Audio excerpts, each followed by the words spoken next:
O meu coração ainda dispara, só de lembrar daquele corredor branco, com cheiro de desinfetante e o som abafado dos aparelhos de ar-condicionado.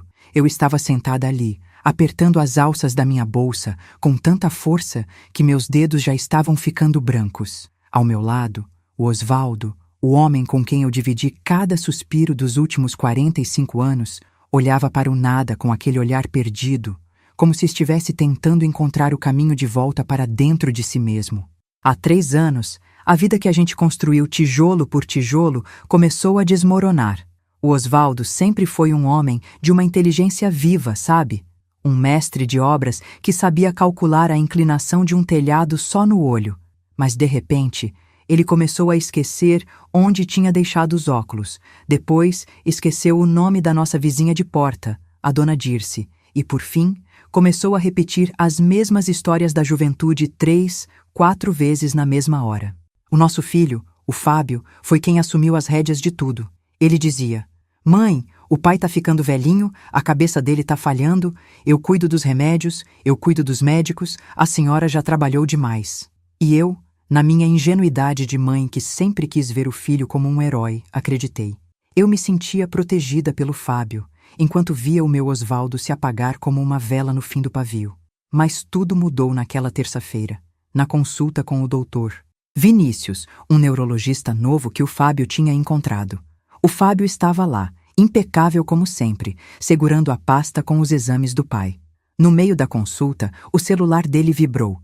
Ele olhou para a tela com aquela cara de executivo ocupado, pediu licença e saiu da sala para atender a ligação.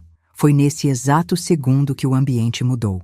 O Dr. Vinícius, que até então parecia apenas um médico sério, se inclinou sobre a mesa. As mãos dele tremiam visivelmente enquanto ele olhava para a porta fechada. Ele me olhou direto nos olhos, com uma urgência que me deu um calafrio na espinha, e sussurrou: "Dona Célia, preste muita atenção. A senhora precisa afastar o seu marido do seu filho." Imediatamente, eu fiquei paralisada. Minha voz sumiu. "O que o senhor está dizendo?" Eu tentei perguntar, mas as palavras ficaram presas na minha garganta. "Os sintomas do seu marido?" Ele continuou, a voz quase sumindo. "Não batem com o tempo de uma doença degenerativa natural. Tem algo errado na medicação. Eu já vi esse padrão antes. Se a senhora não agir agora, o dano pode ser irreversível." Antes que ele pudesse explicar mais nada, a porta se abriu. O Fábio voltou para a sala, guardando o celular e com aquele sorriso preocupado que ele usava há meses, mas que agora parecia uma máscara de gesso. "Ah, algum problema, doutor?" O Fábio perguntou, com a voz mansa, mas os olhos dele estavam afiados, escaneando o meu rosto e o do médico. Eu não consegui dizer nada. Eu só olhei para o Osvaldo, que estava ali, alheio a tudo, e senti uma náusea horrível subindo pelo peito. Minhas amigas, se vocês estão ouvindo esse meu relato e sentindo um aperto no peito, eu peço de coração, se inscrevam aqui no canal. A gente compartilha essas histórias da vida real para que nenhuma de nós se sinta sozinha ou desamparada, quando a família, que deveria ser o nosso porto seguro, se torna o nosso maior perigo.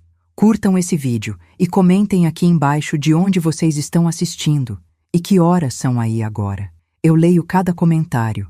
E isso me dá forças para continuar contando o que aconteceu depois desse alerta terrível do médico. A viagem de volta para casa foi o silêncio mais barulhento da minha vida.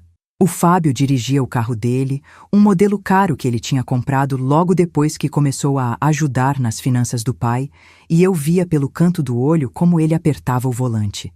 Ele estava tenso. O médico tinha percebido algo e o Fábio sabia disso. Para vocês entenderem o tamanho da traição que estava sendo cozinhada, eu preciso voltar no tempo. Eu preciso que vocês conheçam o Osvaldo e a vida que a gente tinha antes desse nevoeiro começar a apagar as lembranças dele.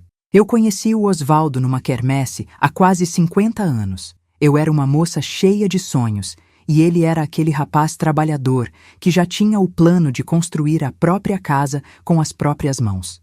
E ele construiu. Cada parede desta casa onde eu estou agora, cada detalhe do acabamento, foi feito com o suor dele. O Osvaldo não era só o meu marido. Ele era o meu mestre, o meu melhor amigo, o pai do meu único filho. Nós trabalhamos muito. Eu fui auxiliar de enfermagem por décadas, correndo em corredores de hospital, cuidando de estranhos para que o Fábio pudesse ter a melhor educação. O Osvaldo chegava em casa com as mãos calejadas, cheias de pó de cimento, mas sempre com um sorriso e um doce para o nosso menino. Nós não éramos ricos, mas tínhamos o que era nosso. Tínhamos dignidade. O Fábio sempre foi um filho difícil, mas a gente achava que era só temperamento. Ele queria sempre o melhor, as roupas de marca, os eletrônicos de última geração. Quando ele se formou em administração, nós ficamos tão orgulhosos. Achamos que ele ia longe. E ele foi, mas o preço da ambição dele acabou sendo cobrado da saúde do próprio pai. Há uns 5 anos, o Fábio passou por uma crise terrível. Ele tinha se casado com a Luciana, uma moça que também gostava muito de luxo, e os dois viviam além do que podiam. Quando o divórcio veio, foi um desastre. A Luciana levou quase tudo, e ele ficou atolado em dívidas de empréstimos que ele fez para manter aquela vida de fachada. Eu me lembro dele sentado nesta mesma cozinha, chorando, dizendo que os cobradores não paravam de ligar. Naquela época, o Osvaldo ainda estava lúcido. Ele disse: "Filho, a gente te ajuda, mas você precisa aprender a viver com o que tem." O Fábio não aceitou bem. Ele queria o dinheiro, mas não queria o conselho. Foi pouco tempo depois disso que o Osvaldo começou a esquecer. No começo, eram coisas bobas. Ele esquecia de desligar o fogão ou não lembrava se já tinha tomado banho. Eu achava que era a idade, o cansaço. Mas o Fábio começou a aparecer aqui em casa com uma frequência que eu nunca tinha visto. Ele morava na capital, a 2 horas de distância, mas de repente ele estava aqui toda semana, depois dia sim, dia não. "Mãe, eu vou cuidar das contas do pai. Ele está se confundindo com os valores", ele dizia. "Mãe, eu encontrei uma vitamina ótima para a memória. Vou começar a dar para ele todos os dias." E ele trazia uns frascos de farmácia de manipulação, sem rótulos muito claros, e dizia que era o que havia de mais moderno. Eu me sentia tão aliviada por ter um filho devotado. Eu via o Osvaldo ficando cada vez mais sonolento, com aquele olhar vago, e o Fábio me consolava. "É o curso da doença, mãe. É triste, mas a gente tem que aceitar." Ele me convenceu a dar uma procuração para ele, dizendo que precisava resolver as burocracias do banco para o pai. Eu não percebi que, enquanto o Osvaldo desaparecia dentro de si mesmo, o Fábio estava florescendo. O carro novo apareceu. As roupas caras voltaram. Ele começou a falar em vender o terreno que o Osvaldo tinha no interior. Aquele terreno que o meu marido guardava como se fosse um tesouro para a nossa velhice. "A gente precisa de liquidez, mãe", o Fábio dizia, com aquela voz técnica que me confundia. "Para pagar os cuidadores que o pai vai precisar logo, logo." Eu olhava para o Osvaldo, dormindo na poltrona no meio da tarde, e meu coração se partia. Eu não sabia que o meu menino estava, na verdade, apagando a mente do próprio pai para ter acesso ao nosso patrimônio. A revelação do Dr. Vinícius foi como uma martelada num vidro. Tudo trincou. As peças começaram a se encaixar de um jeito aterrorizante. Por que o Fábio sempre insistia em ser ele a dar os remédios? Por que ele ficava tão nervoso quando eu dizia que queria levar o pai em outro médico para uma segunda opinião? Por que ele sempre me incentivava a sair de casa, a ir visitar minhas irmãs no interior, dizendo que ele dava conta de tudo, sozinho com o pai? Quando chegamos em casa depois da consulta, o Fábio estava estranho. Ele mal falou comigo. Ele foi direto para a cozinha, onde ficava a caixinha de remédios do Osvaldo. Eu fiquei parada na porta, observando, tentando não deixar transparecer que o meu mundo tinha acabado de cair. "Pai, hora do seu suplemento da tarde", ele chamou, com aquela voz melosa que agora me dava arrepios. O Osvaldo veio, arrastando os chinelos com aquele casaco de lã que ele não tira nem no calor, e tomou as pílulas que o Fábio colocou na mão dele. Ele tomou com uma confiança cega, como uma criança que confia totalmente em quem lhe dá o alimento. Eu vi o Fábio fechar a caixinha de remédios e, antes de guardar no armário alto, ele enfiou algo rápido no bolso da calça. Foi um movimento fugaz, mas eu vi. Era um frasquinho pequeno, de cor âmbar. Naquele momento, eu soube. O Dr. Vinícius não estava louco. O meu filho estava escondendo algo. "Mãe, vou tomar um banho rápido. O dia foi estressante lá no escritório", o Fábio disse sem me olhar.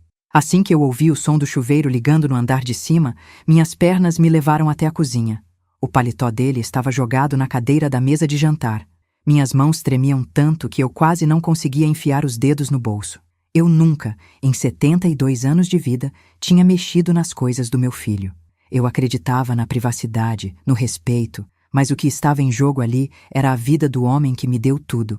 Eu puxei o frasco. O rótulo estava meio rasgado, como se alguém tivesse tentado tirar à força, mas ainda dava para ler algumas letras.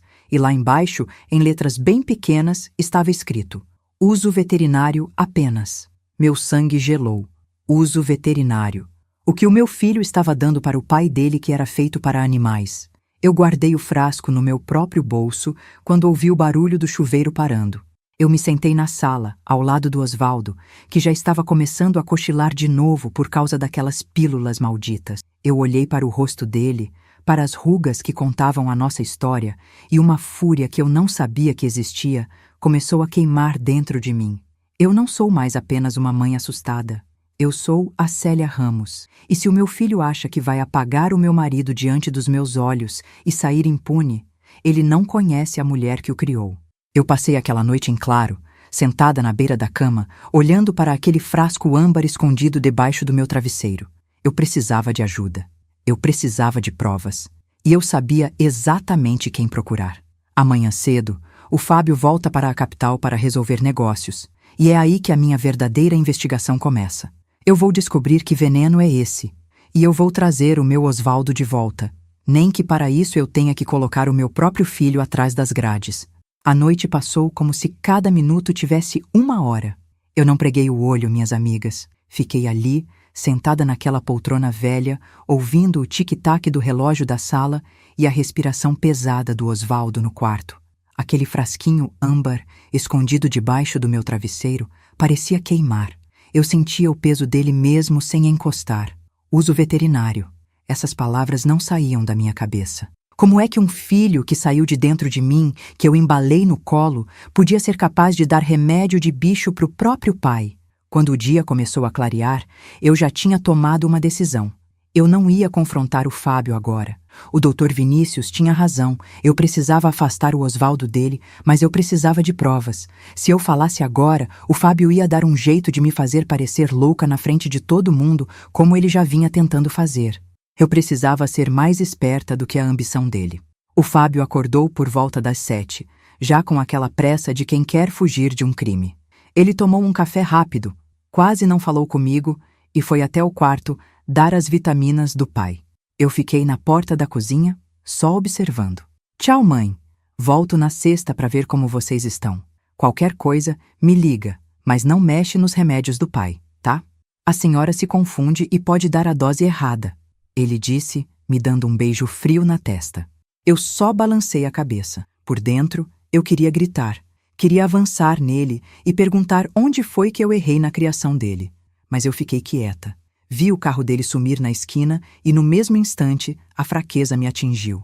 Eu sentei na calçada e chorei. Chorei por mim, pelo Osvaldo e pela alma perdida do meu filho. Mas choro não resolve problema, né? E eu sempre fui uma mulher de ação. Para vocês entenderem o que eu fiz depois, eu preciso que vocês saibam quem é o Osvaldo para mim. Porque a gente só luta desse jeito por quem a gente ama de verdade. O Osvaldo? Ai, o Osvaldo sempre foi o meu mundo. A gente se conheceu quando eu ainda estava na escola de enfermagem.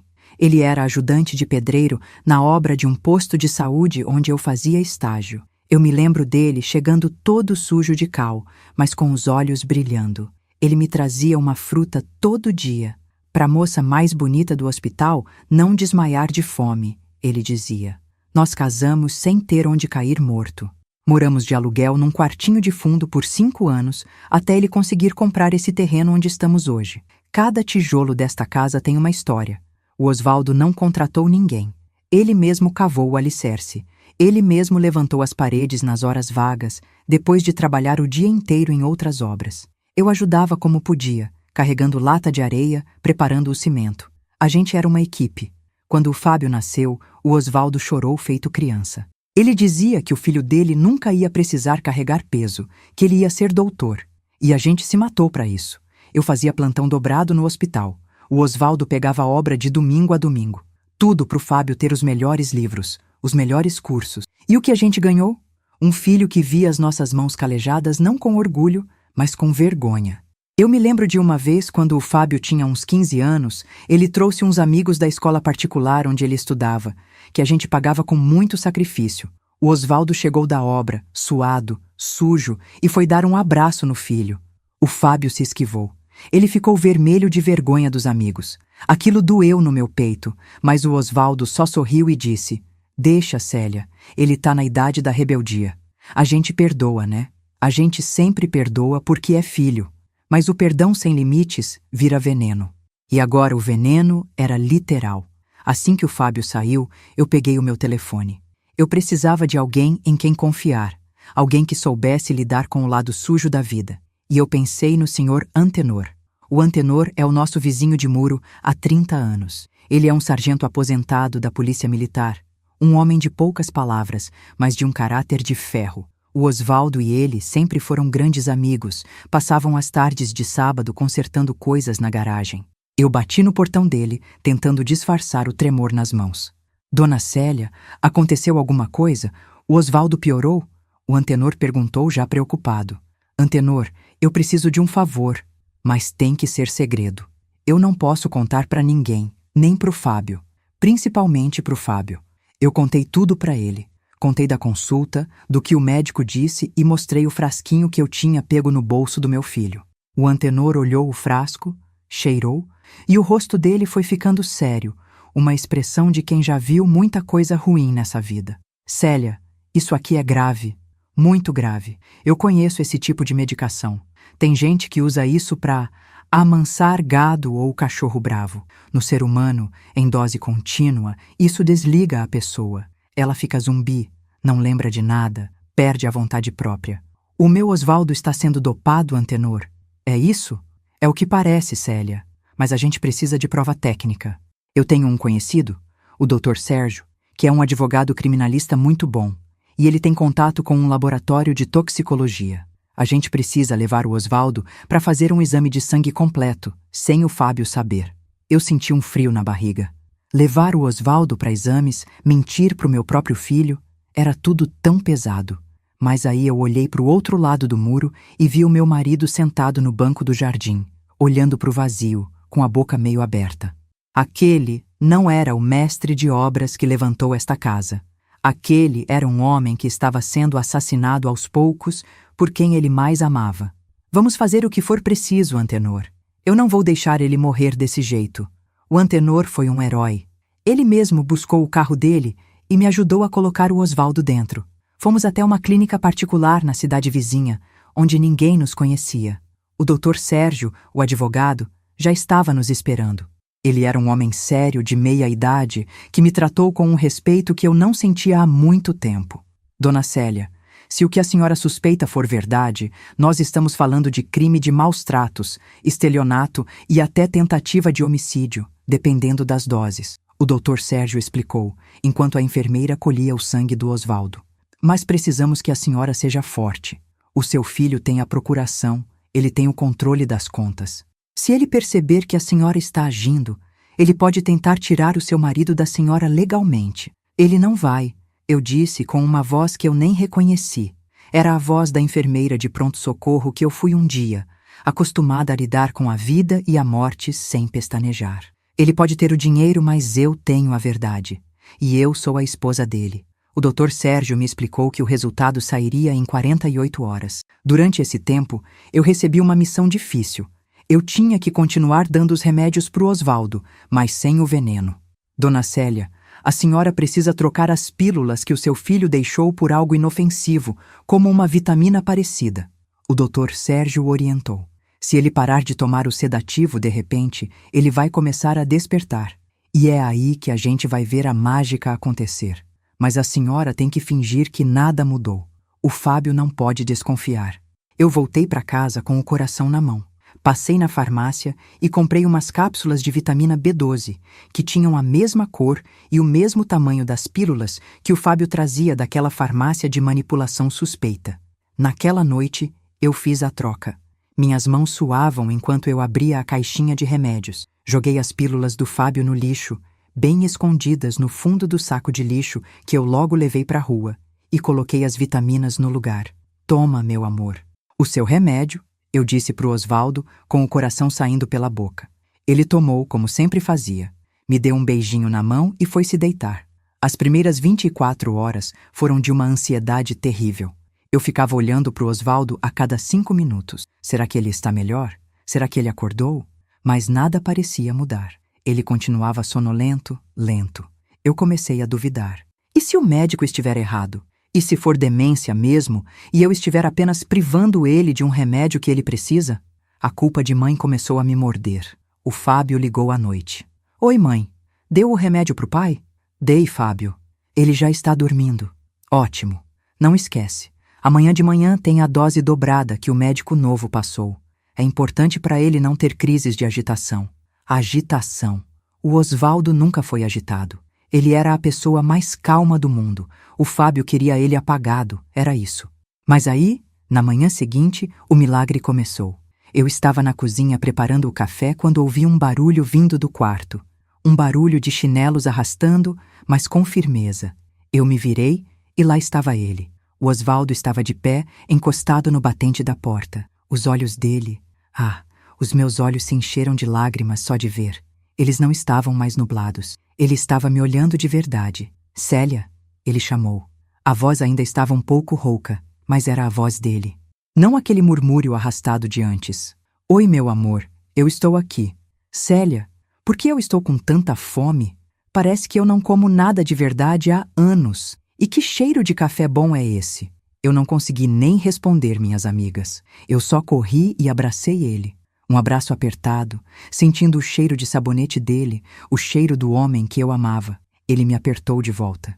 Eu tive um sonho esquisito, Célia. Ele sussurrou no meu ouvido. Parecia que eu estava debaixo d'água, tentando gritar e ninguém me ouvia. Eu via você, via o Fábio, mas não conseguia chegar até vocês. Naquele momento, eu tive a certeza absoluta. O meu marido estava voltando. O nevoeiro estava se dissipando porque o veneno tinha parado de entrar no sangue dele. Ao longo daquele dia, a melhora foi assustadora. O Osvaldo começou a lembrar de coisas. Lembrou que tinha que consertar a torneira da lavanderia. Lembrou do nome dos netos, lembrou até de uma briga que a gente teve há 10 anos por causa de um vaso de plantas que ele quebrou. Ele estava ali. O meu Osvaldo estava de volta. Mas junto com a clareza, veio a dor da descoberta. Eu tive que contar para ele. Eu não podia esconder o que estava acontecendo, porque o Fábio ia voltar na sexta-feira e a gente precisava estar preparado. Sentamos na mesa da cozinha, onde tantas vezes tomamos decisões importantes sobre a nossa vida. Eu coloquei o frasquinho âmbar na frente dele e contei tudo. Contei sobre a desconfiança, sobre o Dr. Vinícius, sobre o exame de sangue que a gente tinha feito e sobre a troca das pílulas. O Osvaldo ficou em silêncio por um longo tempo. Ele olhava para o frasco como se fosse uma cobra pronta para dar um bote. Vi uma lágrima escorrer pelo rosto dele. Uma lágrima de um pai que acaba de descobrir que o filho é o seu carrasco. Por que, Célia? Ele perguntou, com a voz falhando. Por que o nosso menino faria isso? A gente sempre deu tudo para ele. Dinheiro, Osvaldo. Ganância. Ele se perdeu no caminho. Ele estava me matando, não estava? Me matando em vida para ficar com o que é nosso. Eu segurei a mão dele. As mãos dele que ainda tinham alguns calos. Apesar de tudo, ele tentou, meu amor. Mas ele esqueceu que eu sou enfermeira. E ele esqueceu que eu te amo mais do que qualquer mentira que ele possa contar. Nós passamos o resto da quinta-feira planejando com o Antenor e o Dr. Sérgio. O resultado do laboratório chegou por e-mail no final da tarde. Foi como ler uma sentença de morte para o caráter do meu filho. Os níveis de sedativos de uso veterinário no sangue do Osvaldo estavam altíssimos. O laudo dizia claramente: intoxicação exógena por substância psicotrópica não prescrita. Temos tudo o que precisamos, disse o Dr. Sérgio pelo telefone. Amanhã, quando o Fábio chegar, eu estarei aí por perto com a polícia. Mas, dona Célia, o Osvaldo precisa fingir. Ele não pode demonstrar que acordou até que a polícia entre. Vocês conseguem fazer isso? Eu olhei para o Osvaldo. Ele limpou as lágrimas e confirmou com a cabeça. Eu passei 3 anos sendo um fantasma dentro da minha própria casa, doutor. O Osvaldo disse. Consigo ser um fantasma por mais algumas horas para garantir que esse pesadelo acabe. Naquela noite, nós dormimos abraçados. O Osvaldo estava lúcido, quente, presente. Mas a gente sabia que a sexta-feira seria o dia mais doloroso das nossas vidas. Eu ia ter que entregar o meu filho para a justiça. E essa é uma dor que nenhum remédio no mundo, de gente ou de bicho, consegue curar. A manhã de sexta-feira chegou com um céu cinzento, como se o mundo soubesse o que estava por vir. Eu preparei o café, coloquei a mesa e vi o Osvaldo se sentar na poltrona da sala, assumindo aquele papel de doente que o filho dele tanto queria. Ele fechou os olhos, deixou a cabeça pender para o lado. Era a atuação mais triste que eu já vi. O som do carro do Fábio, estacionando na frente de casa, soou como um trovão. Eu respirei fundo, olhei para o Sr. Antenor que estava vigiando da janela dele e fui abrir a porta. "Oi, mãe! Cheguei! Trouxe uma surpresa para o pai!" O Fábio disse, entrando com uma sacola de um restaurante caro e aquele sorriso de quem é o melhor filho do mundo. Eu senti um nojo tão grande que precisei me segurar para não cuspir na cara dele. "Que bom, Fábio. O seu pai está ali na sala, como sempre." O Fábio foi até o pai, passou a mão no ombro dele, uma carícia falsa que me dava náuseas. "Oi, paizão. Tá dormindo? É o sono da cura, né? Deixa eu te dar o seu suplemento especial que eu trouxe hoje." Ele enfiou a mão no bolso e puxou um frasco novo, mas dessa vez ele não percebeu que eu estava logo atrás dele, com o celular na mão, gravando tudo. "Que suplemento é esse, Fábio?" Eu perguntei, com a voz calma, mas firme. Ele se assustou, virou-se para mim, tentando esconder o frasco. "Ah, mãe, é uma coisa nova que o médico recomendou. Coisa de laboratório. A senhora não entende." "Deixa eu ver o rótulo," eu disse, esticando a mão. "Não precisa, mãe. Eu já vou dar para ele. Vai lá para a cozinha ver o que eu trouxe pro almoço. Eu disse que eu quero ver o rótulo, Fábio. Agora." O rosto dele mudou.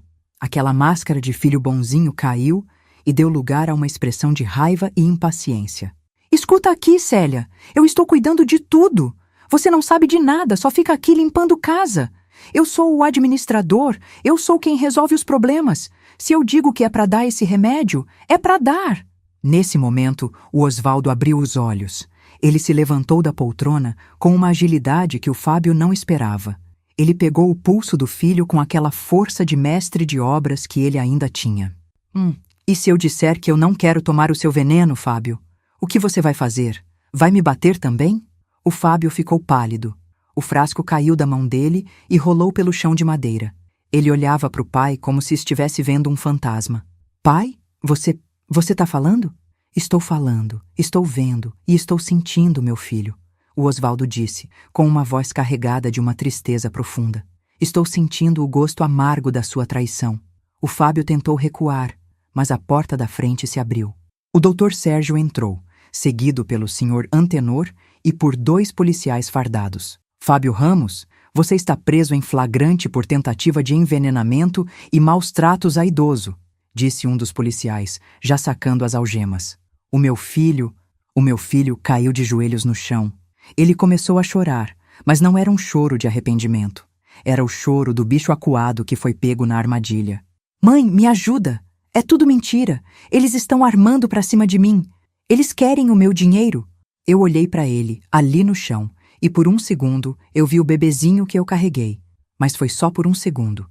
A imagem logo foi substituída pelo rosto do Osvaldo sofrendo por 3 anos, desaparecendo na escuridão por causa da ganância desse homem. "Eu já te ajudei a vida inteira, Fábio," eu disse, sentindo as lágrimas lavarem o meu rosto. "Agora eu vou ajudar o seu pai a ter a vida dele de volta. E vou ajudar a justiça a fazer o papel dela." Enquanto os policiais levavam o Fábio para fora, sob o olhar chocado dos vizinhos que começavam a sair no portão, eu abracei o Osvaldo. Ficamos ali, no meio da nossa sala, entre os cacos da nossa família, mas finalmente livres. O pesadelo tinha acabado. Mas a história de como a gente se curou disso e do que aconteceu com o Fábio. Ah, minhas amigas, isso ainda tem muito detalhe para eu contar. E eu vou contar agora, porque o final dessa história é o que me dá forças para acordar todo dia e agradecer a Deus por ter me dado coragem de ser mãe, mas de ser mulher e esposa primeiro. Ver o Fábio saindo daqui algemado, com aquele choro de criança que perdeu o brinquedo, foi a imagem mais devastadora que meus olhos já viram. Mas ao mesmo tempo, quando a porta da frente se fechou e aquele silêncio pesado tomou conta da sala, eu senti como se um exército de fantasmas tivesse saído da minha casa. Sobrou apenas eu, o Osvaldo e o Sr. Antenor, que continuava ali, com aquela postura de soldado, mas com os olhos cheios de uma compaixão que eu não via há muito tempo. O Osvaldo se sentou no sofá, soltando o ar devagar, como se tivesse passado os últimos 3 anos prendendo o fôlego. Eu me sentei ao lado dele, segurei a mão dele, aquela mão que agora voltava a ter calor, e nós ficamos ali, sem dizer nada, por quase 1 hora. Não precisava de palavra. A gente estava se reconhecendo de novo. Enquanto a polícia levava o nosso filho, minha mente começou a viajar. Sabe quando você vê a sua vida passando como um filme, mas agora com as lentes limpas? Eu precisei mergulhar fundo no nosso passado para entender como a gente criou um homem capaz de tamanha crueldade. E é aqui, minhas amigas, que eu quero abrir o meu coração para vocês sobre a nossa história, porque a ferida não começou naquele frasco de remédio veterinário. Ela começou muito antes, nos pequenos sim que a gente dá quando deveria dizer não. Eu e o Osvaldo construímos uma vida baseada no sacrifício. Eu fui auxiliar de enfermagem por 35 anos no Hospital das Clínicas. Vocês imaginam o que é isso? Eu vi de tudo. Vi a vida começando em partos complicados e vi a vida se apagando em leitos de UTI. Eu passava 12, 14 horas em pé, sentindo o cheiro de éter e desinfetante impregnado na minha pele. Minhas costas doíam, minhas pernas inchavam, mas eu voltava para casa com um sorriso porque sabia que aquele esforço era o que garantia o futuro do Fábio.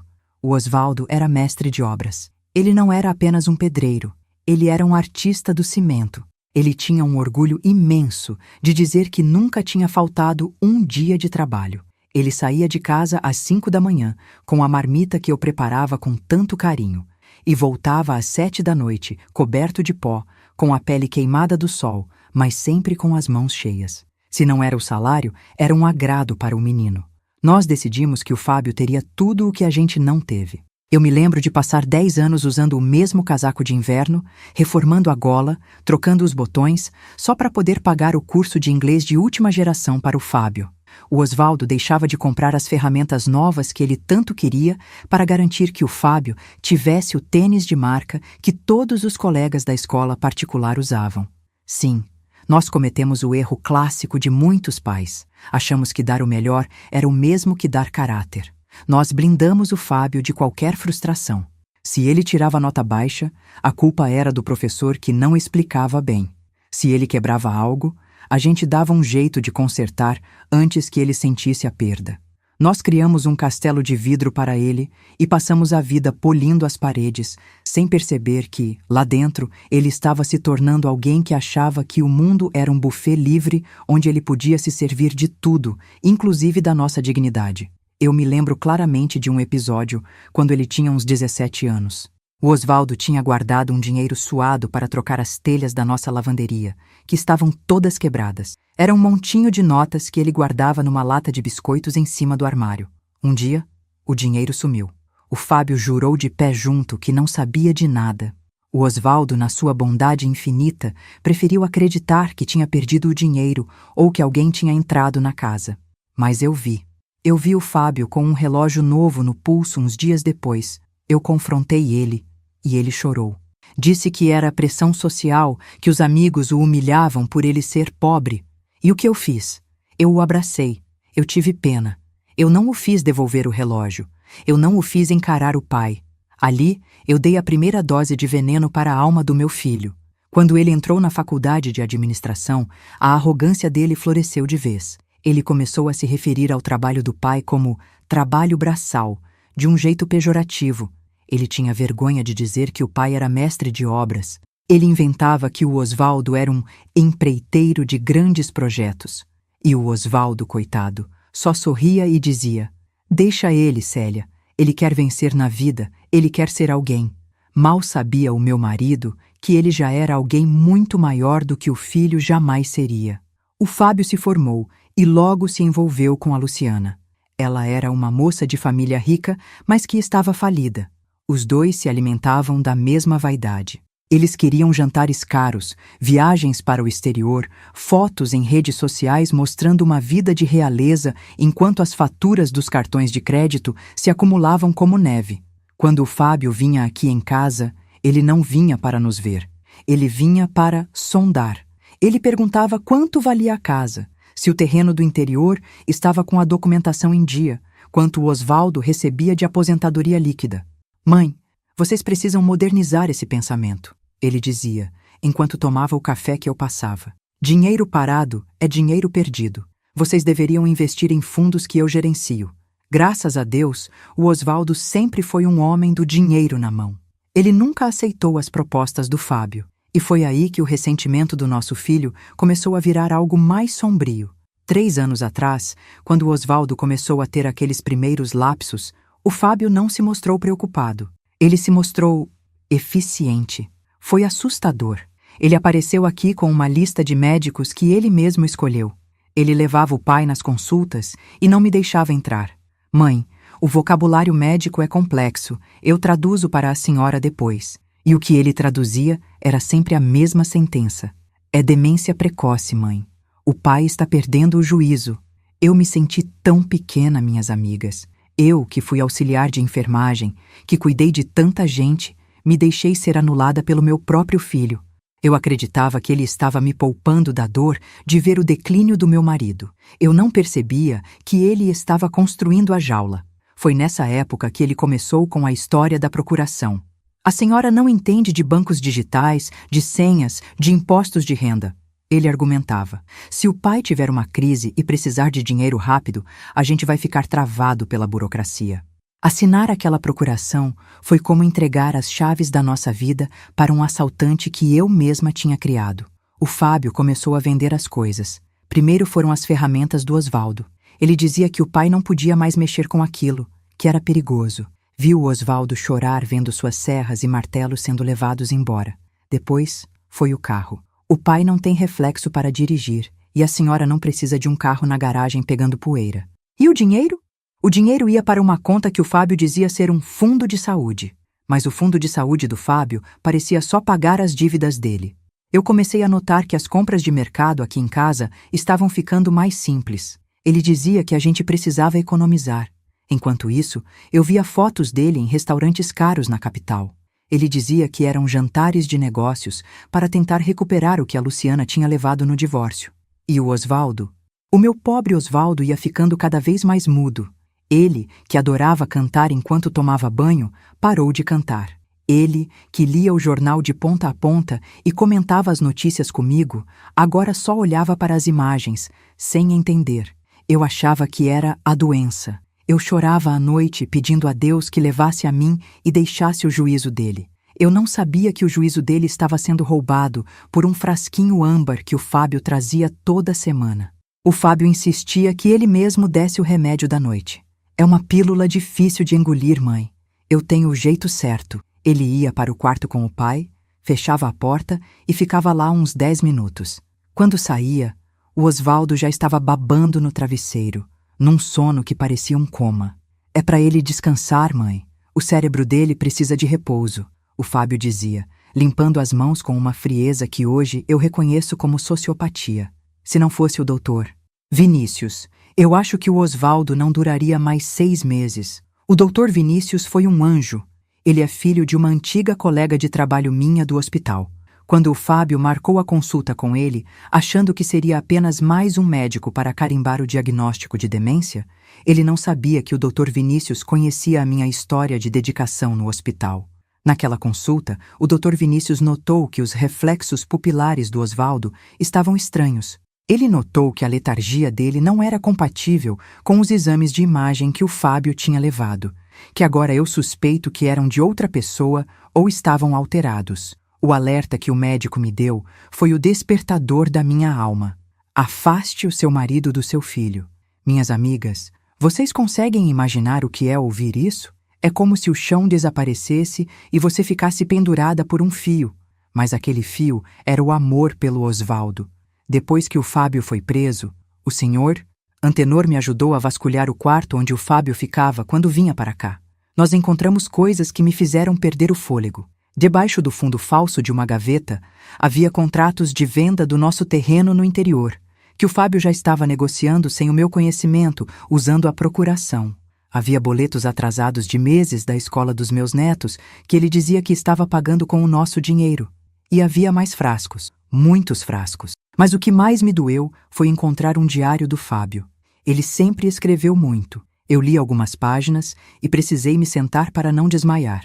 Ele escrevia sobre nós como se fôssemos obstáculos. Os velhos não morrem, ele escreveu.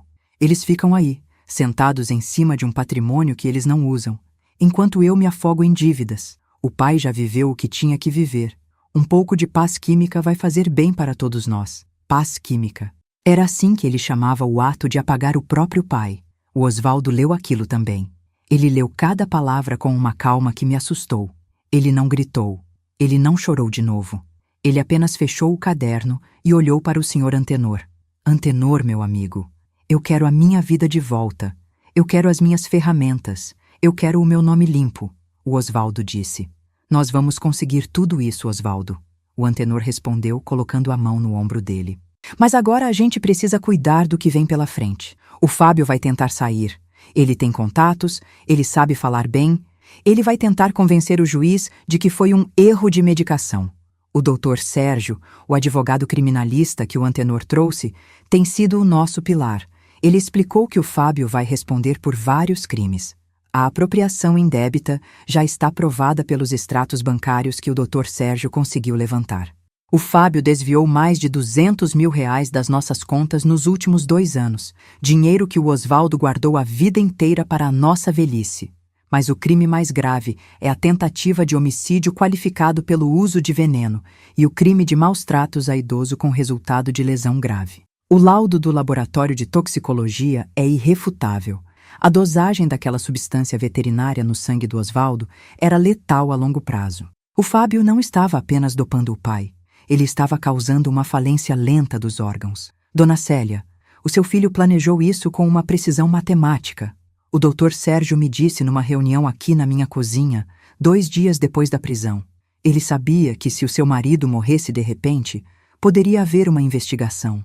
Mas se ele morresse lentamente, definhando por uma demência, ninguém desconfiaria. Seria a morte natural de um idoso. Eu olhei para o doutor Sérgio e depois para o meu marido, que agora já estava conseguindo caminhar até a padaria sozinho para buscar o pão. Doutor, eu passei a vida cuidando da saúde dos outros. Como é que eu não vi isso dentro da minha casa? A senhora não viu porque a senhora é mãe, dona Célia? Ele respondeu com carinho. O amor de mãe é a única coisa que cega uma pessoa tão experiente quanto a senhora. O Fábio usou a sua maior virtude para cometer o maior pecado dele. Agora, nós estamos nos preparando para o julgamento. O Fábio está preso preventivamente em um centro de detenção. Ele tentou me ligar várias vezes, mandou cartas através de um advogado de porta de cadeia, dizendo que tudo foi um grande mal-entendido, que ele queria apenas que o pai dormisse melhor. Ele teve a audácia de dizer que eu estou sendo manipulada pelo Sr. Antenor e pelo Dr. Sérgio, que eles querem ficar com o que é nosso. Mas ele esquece de um detalhe. O Osvaldo acordou. E o depoimento do Osvaldo vai ser a peça final desse quebra-cabeça. O meu marido está recuperando a memória de uma forma assustadora. Ele lembra de momentos em que ele sentia o Fábio forçando a colher na boca dele. Ele lembra do Fábio falando ao telefone com corretores de imóveis enquanto achava que o pai estava inconsciente. Eu ouvia tudo, Célia. O Osvaldo me contou ontem, enquanto a gente tomava chá na varanda. Eu ouvia ele dizer que eu era um estorvo. Eu ouvia ele rir de mim para a Luciana. Eu queria gritar, eu queria te avisar, mas a minha língua parecia um pedaço de chumbo e a minha mente era uma sala escura sem porta. Ouvir isso me dói mais do que qualquer agressão física. Saber que o homem que eu amo passou 3 anos preso dentro do próprio corpo, ouvindo o filho planejar a sua ruína, é uma dor que não tem nome. Mas sabe o que é mais incrível, minhas amigas? A nossa casa está voltando a ter vida. O Osvaldo pediu para o senhor Antenor ajudá-lo a recuperar algumas ferramentas que o Fábio tinha vendido para um vizinho de outro bairro. Nós fomos lá, explicamos a situação e o homem, que é uma pessoa de bem, devolveu tudo. Ver o Osvaldo limpando os seus martelos e as suas serras, com aquele olhar de quem reencontrou um velho amigo, foi o melhor remédio para o meu coração. Eu sei que muitas de vocês podem estar pensando: Célia, mas como você aguenta ver seu filho preso? Eu respondo para vocês: o Fábio não é o meu filho. O meu filho foi aquele bebezinho que eu amei e aquela criança que eu eduquei. O homem que está naquela cela é um estranho que usou a pele do meu filho para cometer atrocidades. Eu não sinto ódio. Eu sinto um vazio imenso. Sinto que eu falhei em algum momento, mas sinto também que a justiça é a única forma de eu talvez, um dia, ter a minha alma em paz novamente. O julgamento vai ser em 3 semanas. O doutor Sérgio diz que as provas são tão esmagadoras que o Fábio dificilmente escapará de uma pena longa. E a Luciana, a ex-mulher dele? Ela também está sendo investigada por cumplicidade, já que muito do dinheiro desviado foi parar na conta dela para pagar pensões e luxos. Eu estou aqui, sentada na minha varanda, olhando o sol se pôr. O Osvaldo está lá dentro, assistindo o jornal e comentando a política, do jeitinho que ele sempre fez. A vida é curta demais para a gente viver na sombra da mentira. Eu escolhi a verdade. Eu escolhi o Osvaldo. E se o preço disso foi perder o título de mãe do Fábio, eu pago com prazer, porque agora eu sou finalmente a dona da minha própria história e a guardiã do homem que construiu o meu mundo. Eu vou contar para vocês tudo o que aconteceu no dia do tribunal e como a vida do Fábio virou um inferno de consequências. Mas agora eu preciso ir, porque o Osvaldo está me chamando para ver uma notícia importante. É tão bom ouvir a voz dele de novo. É tão bom saber que ele está aqui. As 3 semanas que antecederam o julgamento foram os dias mais estranhos e silenciosos da minha vida, minhas amigas. Sabe aquele silêncio que a gente sente depois que uma tempestade muito grande passa e leva tudo o que encontrou pela frente? Era assim que a nossa casa estava. O Osvaldo estava ali, fisicamente presente, recuperando o brilho nos olhos e a firmeza nos passos, mas a ferida da traição do nosso único filho era uma sombra que nos acompanhava em cada cômodo. Eu me sentia vivendo um luto ao contrário. Eu estava ganhando o meu marido de volta, mas estava enterrando o filho que eu achei que conhecia. O Fábio tentou de tudo lá de dentro da cadeia. Ele mandou cartas, ele fez o advogado dele ligar para o doutor Sérgio pedindo clemência. Ele tentou até mandar mensagens através de conhecidos do bairro. O tom mudava conforme o dia. Uma hora era o filhinho arrependido, na outra era o homem injustiçado. Mas o doutor Sérgio, meu advogado e hoje um grande amigo, foi muito claro. Dona Célia, o Fábio não está arrependido do que fez. Ele está desesperado pelas consequências. Se a senhora ceder agora, ele vai entender que o crime dele não teve peso. E o seu marido quase morreu. E eu sabia que ele tinha razão. Cada vez que eu olhava para o Osvaldo na mesa do café, lembrando-se de uma música antiga ou contando uma piada que ele não contava há anos, eu me lembrava do perigo que ele correu. A paz química que o Fábio planejou era, na verdade, um corredor para a morte. Nesse período, a investigação contra a Luciana, a ex-mulher dele, também avançou. E foi aí que a gente descobriu que o buraco era muito mais fundo. O doutor Sérgio e o senhor Antenor conseguiram, através de uma ordem judicial, acessar as conversas de e-mail e mensagens dos dois. Minhas amigas, eu precisei tomar um calmante para ler aquilo. Eles falavam sobre a herança antecipada, como se estivessem planejando as férias. A Luciana mandava fotos de apartamentos de luxo em Balneário Camboriú e o Fábio respondia: calma, mais uns meses e o velho apaga de vez. Aí a gente vende o terreno e a casa e sai desse buraco. Apaga de vez. Essas palavras batiam no meu peito como marretadas. A Luciana também foi indiciada. Ela foi presa na capital, numa tarde em que estava saindo de um salão de beleza caríssimo. Quando a notícia chegou aqui, o Sr. Antenor trouxe uma cerveja para o Osvaldo e eles brindaram na varanda. Pela primeira vez, eu vi o meu marido rir com um gosto amargo, mas com a alma lavada. A justiça tarda, mas não falha, né, Antenor? O Osvaldo disse, batendo no ombro do amigo. Finalmente, o dia do julgamento chegou. Era uma manhã cinzenta de outubro, com um vento frio que soprava as folhas secas pelas calçadas da nossa cidade. Eu me vesti com o meu melhor conjunto azul marinho, o mesmo que usei na formatura do Fábio. Que ironia, não é? Coloquei o meu broche de prata e segurei firme na mão do Osvaldo. Ele estava impecável, de terno e gravata, com a postura ereta de quem não tem nada a esconder. O fórum estava lotado. A notícia tinha se espalhado pela cidade inteira. O filho que envenenou o pai mestre de obras. As pessoas nos olhavam com uma mistura de pena e curiosidade. Quando entramos na sala de audiências, eu vi o Fábio. Ele estava sentado no banco dos réus, algemado, vestindo aquele uniforme cinza da detenção.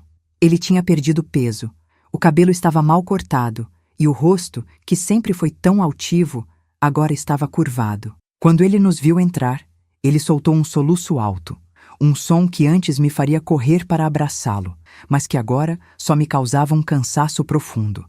O julgamento começou com o depoimento do Dr. Vinícius. Ele foi técnico, frio e preciso. Ele apresentou os gráficos, as fotos dos exames de sangue e explicou para o juiz e para o júri como a substância veterinária agia no cérebro do Osvaldo. Não foi um erro de medicação, o Dr. Vinícius disse, olhando diretamente para os jurados. Foi uma administração sistemática, pensada para mimetizar uma demência senil enquanto destruía os órgãos internos do paciente. O Sr. Osvaldo Ramos foi submetido a uma tortura química por quase 3 anos. Berzium, o advogado do Fábio, tentou contra-atacar. Tentou dizer que o Fábio estava estressado, que ele tinha se enganado com os frascos, que ele amava o pai. Mas aí o Dr. Sérgio apresentou as mensagens de e-mail. Ele leu em voz alta, para toda a sala ouvir, os planos do Fábio e da Luciana para vender a nossa casa com a gente dentro. O silêncio na sala foi absoluto. Dava para ouvir o barulho do ar-condicionado e os soluços abafados do Fábio. Depois, foi a minha vez de depor.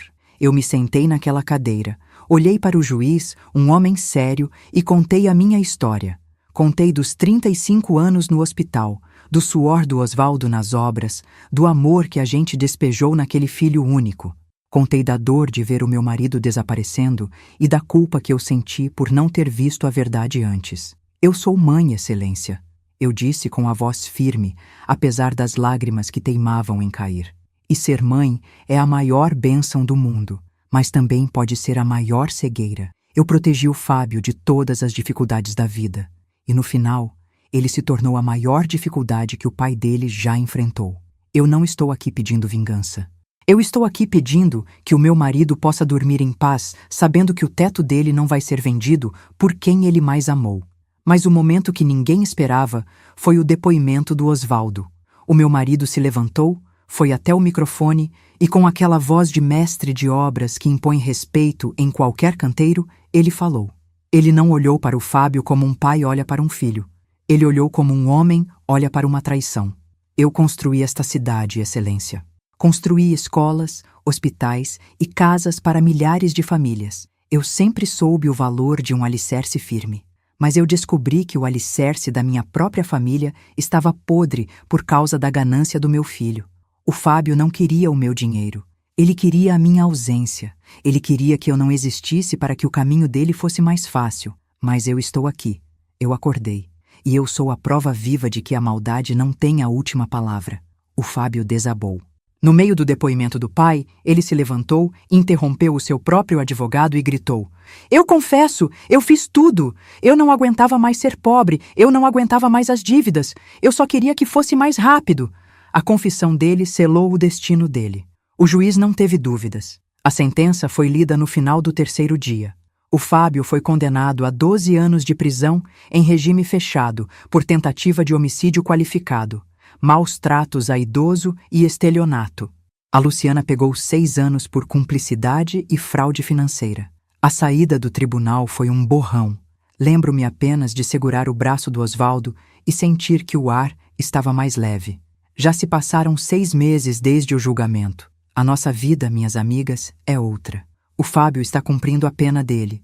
Ele mandou algumas cartas pedindo perdão, mas o Dr. Sérgio orientou que a gente não respondesse agora. O perdão é um processo interno, e eu e o Osvaldo ainda estamos limpando as cinzas daquela explosão. Às vezes eu acordo à noite e ainda sinto aquele medo de que o Osvaldo não me reconheça. Mas aí eu o vejo dormindo tranquilo ao meu lado, e meu coração se acalma.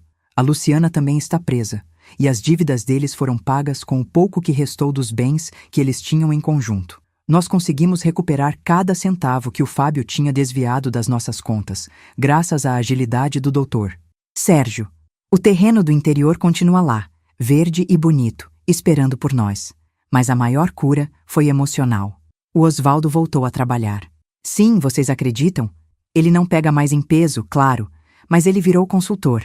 Engenheiros jovens aqui da cidade vêm até a nossa casa para pedir conselhos sobre estruturas antigas. Ele fica lá no jardim, com a sua prancheta e o seu lápis atrás da orelha, explicando como se faz um alicerce que não cede. Ver o meu marido sendo respeitado pelo que ele sabe, e não sendo tratado como um velho gaga, é a maior alegria da minha velhice. Eu também mudei. Eu voltei a fazer o meu voluntariado no hospital, mas agora eu falo com outras mulheres da minha idade sobre o abuso financeiro. Eu digo para elas, cuidado com o filhinho que quer controlar tudo. Cuidado com a procuração que você assina sem ler. O amor não exige que você desapareça. Marcin 1. O Sr. Antenor continua sendo o nosso fiel escudeiro. Ele e o Osvaldo agora têm um projeto de horta comunitária no terreno baldio da esquina. Eles passam as tardes lá, entre pés de alface e tomates, cuidando da terra. O Antenor me disse um dia desses: Célia, o Osvaldo é como uma daquelas vigas de ferro que ele usava nas obras. Pode enferrujar um pouco por fora, mas a alma dele é inquebrável. E ele tem razão. A nossa casa agora tem outro cheiro. Não cheira mais a remédio veterinário nem a medo. Cheira a café fresco, a terra molhada e a paz. Nós trocamos todas as fechaduras, não porque a gente tenha medo de ladrão, mas porque a gente precisava marcar o território da nossa nova vida. Muitas pessoas me perguntam se eu não me sinto sozinha sem o meu filho. Eu respondo que a solidão de estar com quem nos faz mal é muito pior do que a paz de estar com quem nos ama de verdade. Eu perdi um filho para o crime dele, mas ganhei a minha vida de volta. E ganhei o Osvaldo, o meu companheiro de todas as horas, que agora me olha nos olhos e diz: obrigado por ter me acordado, Célia. Minhas amigas, a lição que eu tiro de tudo isso é que a nossa dignidade não tem data de validade. Não deixe ninguém, nem o sangue do seu sangue, te dizer que você é descartável. O seu valor não está no que você tem no banco, mas na história que você construiu. Eu estou aqui, sentada na minha varanda, vendo o pôr do sol. O Osvaldo está lá dentro me chamando para a gente decidir o que vai plantar no canteiro novo. E eu vou, com os meus 72 anos e o meu quadril um pouco cansado, mas com o coração mais leve do que uma pena. Se você passou ou passa por algo assim, não se cale. Procure um Dr. Vinícius, um Sr. Antenor, um Dr. Sérgio, procure a luz, porque o veneno só vence se a gente ficar no escuro. Qual parte dessa minha caminhada tocou mais o seu coração? Você já sentiu que estava sendo anulada por alguém da sua própria família? Me conta aqui nos comentários. Eu quero te ouvir. Quero que a nossa comunidade de mulheres fortes cresça e que nenhuma de nós precise ser apagada por ninguém. Não se esqueçam de se inscrever no canal e curtir esse vídeo. A nossa voz é a nossa maior proteção. Eu vejo vocês no próximo relato, com o coração cheio de esperança e os olhos sempre bem abertos. Fiquem com Deus e lembrem-se, escolham a vocês mesmas, sempre.